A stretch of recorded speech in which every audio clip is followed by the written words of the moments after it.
The St. Louis Blues lost their biggest game of the season. Honestly, it was a game that they needed to win. It was a must win. And I'm not just saying like a must win as in, oh, there could be other opportunities that the Blues could use throughout these next 10 games. This was a game that they had to win, and they didn't. I'm going to talk more about it coming up here on Locked on Blues. You're Locked on Blues, your daily podcast on the St. Louis Blues. Part of the Locked On Podcast Network, your team every day.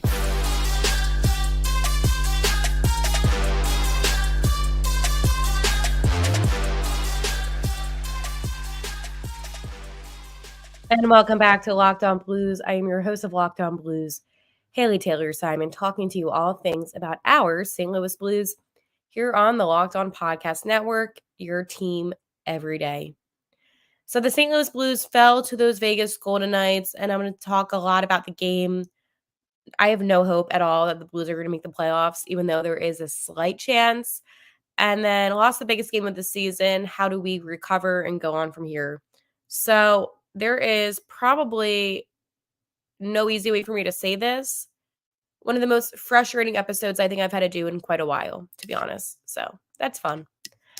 Before I dive deeper into things, today's episode is brought to you by Gametime. Download the Gametime app, create an account, and use code LOCKEDON for $20 off your first purchase. So that game sucked. That was not fun, and I am not having a good time. The St. Louis Blues needed to capitalize on every opportunity during last night's contest to beat the Golden Knights, and they didn't. The game itself was an awful first 40 minutes for the Blues, except for Jordan Binnington and net. Other than that, I just felt like I was watching a team crumble before my eyes. Luckily, in the third period, though, they did come out really strong, and they were able to get that goal with only like under 5 minutes to go. And that goal was a big goal. It equalized up the game. It was Brandon Saad, but that was going to be the only goal the Blues were able to score. And the most frustrating part about the game itself was that the importance of this game, you could really feel it in the atmosphere. It felt like a playoff game.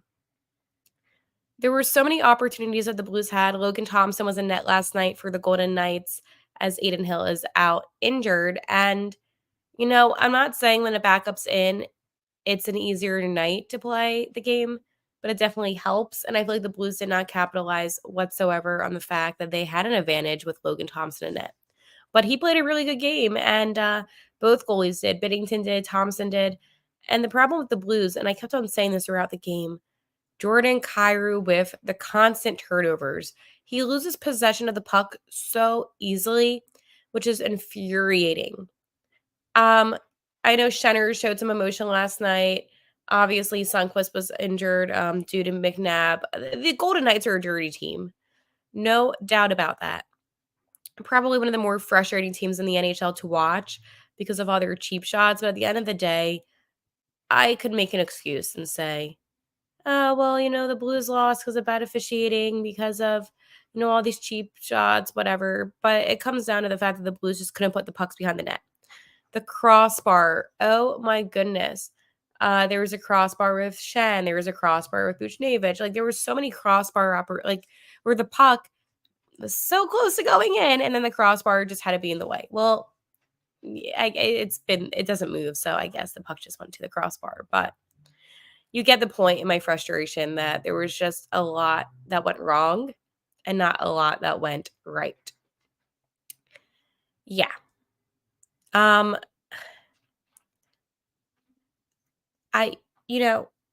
After the game, I was honestly stunned. I couldn't fall asleep. I just kind of sat in disbelief. The Blues had so many opportunities to win last night. It was a very winnable game against the Golden Knights. The Knights are without some of their better players, and even the players that were on the ice last night, like Jack Eichel, he wasn't having the best game of his life.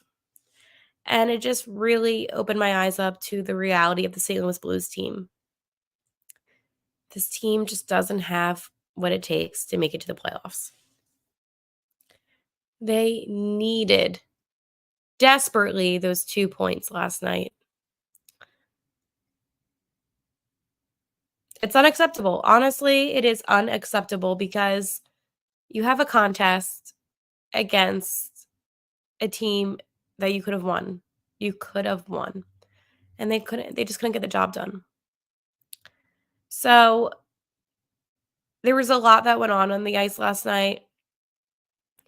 A lot of players that were infuriating. Um, on my Twitter at Locked On Blues, I was live tweeting during the game. Usually I'm taking notes during the games, but I'm not gonna lie to you, I was freaking out, so I was live tweeting during the game and it just sucked. But let's go see what I said. Because I had specific players that I wrote down about, who was infuriating me and who was frustrating me. Robert Thomas looked off. Neighbors is playing sloppy. Don't get me started on Cairo. Shen is playing aggressive. Banner is clutch. Letty is showing up. Krug is hanging in there. Krug actually didn't do a bad job. Sorry, I just sneezed. But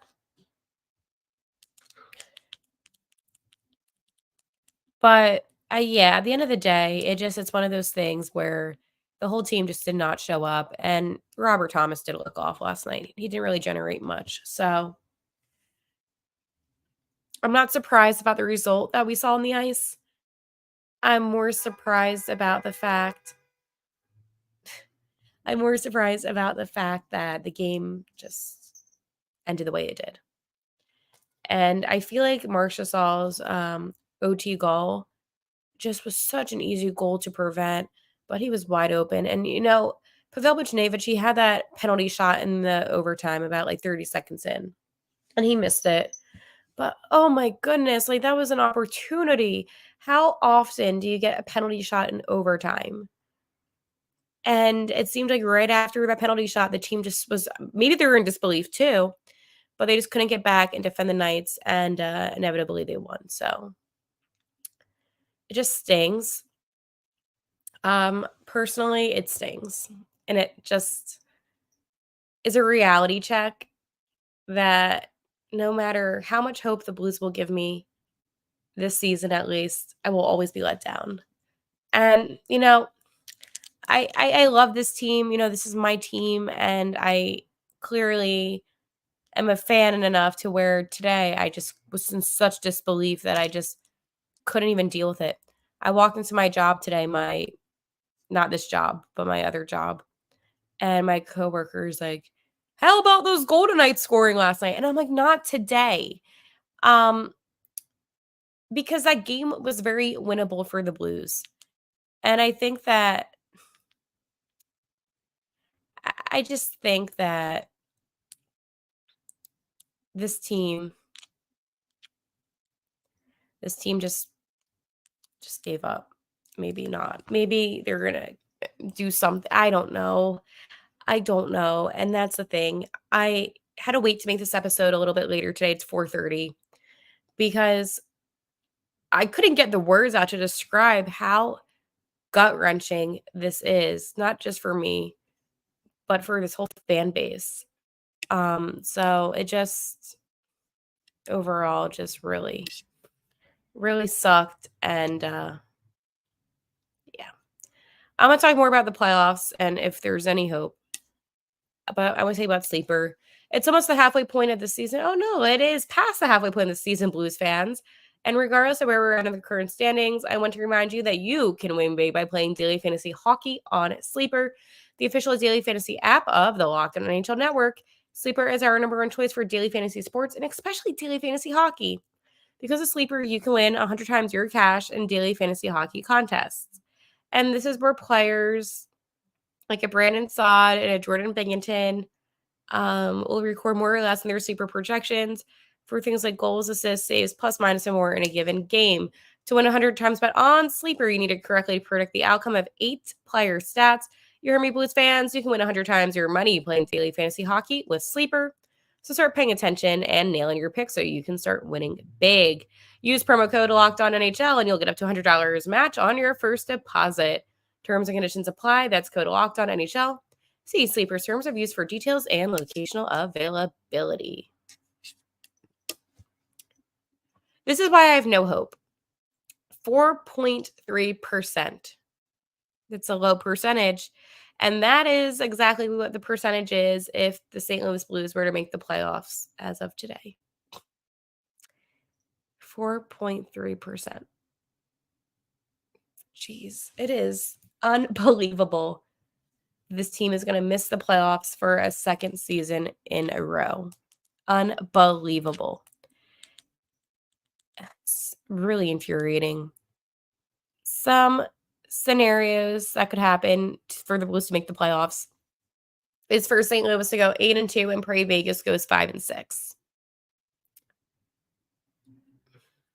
Yeah. We're gonna hope the Nashville Predators win tonight against the Golden Knights, which is the first time I think I'm gonna ever be saying that. Yeah. Shannon put out a quote and said, "Firmly believe we can make the playoffs, and we're gonna keep on pushing." I hope so.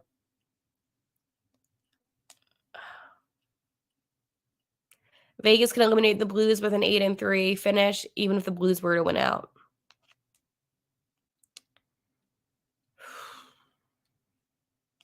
And then another scenario is if Vegas goes 6-4-1, then the Blues would have to go 9-1. Essentially, the Blues cannot afford to lose. Last night I said painful loss for the Blues, 5 points behind Vegas now. Do you still have hope? Ugh. Locked On Cardinals says believe. I don't know. Someone says no hope since Krug didn't accept the trade. That wouldn't have made a difference. No. Vegas also has a game in hand. No. Once it went to OT, everything is fine. Fire burning. I haven't had hope all season. The Blues are a mediocre team. Plain and simple, with cap issues, chances are they'll be a mediocre team next season too. Nope. Hoping for a Vegas beat up on the road. No hope. 100% let's go Blues. Way to go. Generally, you need to blank. Oh, well, that's not nice. But yeah, essentially, there is not a lot of hope left. It just really sucks. And I'm straight up not having a good time, St. Louis. You know, here's the thing. Every single one of you has said essentially that you have no hope. And we're all fans, but there's a reason why we have no hope.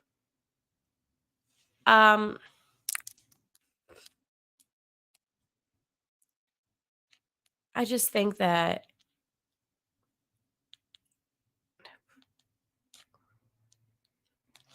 I don't know. It just sucks. It just really sucks. Okay. Sometimes there's not a lot of words to describe how you're feeling in the moment. And I'm trying to be calm, and usually I'm optimistic on this podcast, but it just felt like the playoffs were out of our reach for so long. And then we went on a little bit of a hot streak, and now it's like, was it all for nothing? And that's how it feels. I cannot believe it's going to be this way. Okay, so before I move on to the next thing, I just want to let you know that you can follow Locked On Blues on Twitter at Locked On Blues. My own Twitter at Haley T. Simon. And I love the Blues. Oh my God, I'm just so upset. I'm frustrated. Have you ever felt this frustrated while watching a hockey team? Because they had that win last night. So yeah, but make sure to follow me there so we can talk. And that's the worst part about this whole thing, is that they should have won. I'm not going to get over this game. This was the biggest game of this season, and they lost it. And I'm gonna look at the schedule ahead because I'm gonna tell you this: the Blues need to go 8-2, essentially, preferably 9-1. Um, which again, if you just won that game last night, it wouldn't have been this stressful. But here we are, 10 games left. So let's go talk about the games that I think the Blues will win and lose. The Flames, they host them on Thursday. They can win. They can win against the Sharks on Saturday. They might lose against the Oilers on Monday, so I'm going to take that. They're going to be 2-1. Predators, they might lose. So again, 2-2. They can beat the Sharks. They can beat the Ducks. They can beat the Blackhawks. Maybe beat the Hurricanes, Kraken, and yeah, this team is done. Actually, there's no way they go 8-2. And I'm not trying to be negative. I'm not trying to be that person, but really, there's no way the St. Louis Blues are about to go 8-2 when they have to play teams like the Stars, the Oilers, the Predators, the Hurricanes. Are you kidding me? Like that? This is a joke. Oh my goodness. No, no, no. So let's just see the Golden Knights schedule because they essentially need to lose like 5 games. The Predators, the Jets, they're going to beat the Wild. Oh, that's going to be an interesting one. Canucks, Yotes. They have a tough schedule, actually. You know what? They could, but even if they do lose all those games, it doesn't mean that the Blues are going to win games. This hockey team stresses me out dearly. Yeah. Usually I have a lot more to say. I'm stunned. Like, I genuinely am stunned. Like, the words are not coming out of my mouth. And I think that just goes to show that last night's game really was like an elimination game. And that's the most intense hockey we're going to see all season because we're only having 10 games left. So, yeah, let's hope for an 8-2 finish. Realistically, it could be like 5-5. And I'm not trying to be negative. I am just being realistic. So, yeah, that's about it. Listen, I'm not trying to be negative here, but it just at the end of the day, like this is the reality. And I'm not gonna lie to you and say, yeah, this is awesome. So we'll see. We will see. We hope the Preds win tonight. Let's keep the hope alive at least. And yeah, just sucks. It feels like a season wasted. All right, I will talk to you tomorrow. And like always, even though I sometimes get annoyed with them, let's go Blues.